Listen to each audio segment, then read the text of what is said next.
Tonight, within just the past couple of hours, one of two veteran journalists arrested and charged following a protest inside a St. Paul church is now out of custody. Thanks for joining us at 5 o'clock on air and streaming on KARE 11 Plus.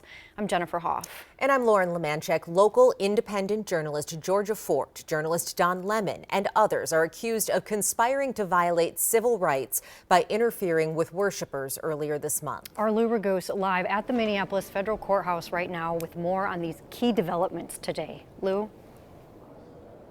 Jennifer and Lauren, this case has received continued exposure from Attorney General Pam Bondi, who announced the arrest this morning. But these grand jury indictments of these four most recent defendants come after federal judges already told the government that there's not enough evidence that they committed a crime. And the arrest of the journalist today sparked protests. This is video independent Minneapolis journalist Georgia Fort streamed on her YouTube channel earlier this month as protesters entered City's church in St. Paul. The protesters said they did it because one of the church's pastors, David Easterwood, is also the field director of the local ICE office. But Fort said she was not participating in the protest, but rather covering it as a journalist.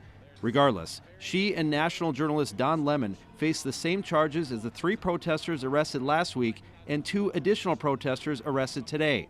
The Department of Justice accusing them of conspiring to interfere with the free exercise of religion. Agents are at my door right now. They're saying that they were able to go before a grand jury. A grand jury indicted the four new defendants after a federal magistrate and federal judge refused to sign a criminal complaint for them last week, citing a lack of probable cause that they committed a crime.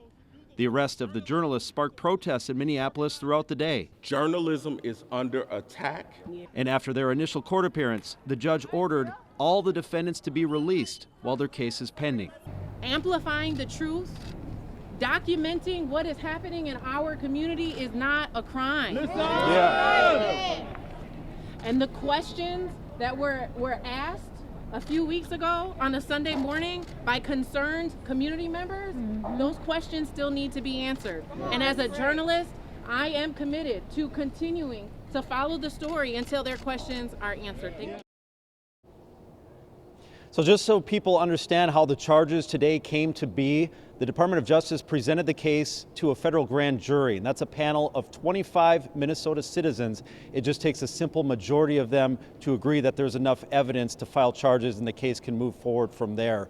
On the indictment, there were two names blacked out, so it's possible that the grand jury felt there wasn't enough evidence to charge two additional defendants. All the defendants now that are charged are expected to file motions to dismiss the case in the coming days. Back to you. Just an important explanation there, Lou. Thank you. And it's also of note, too, how many organizations across the state really have signed on condemning these arrests as well since this news broke.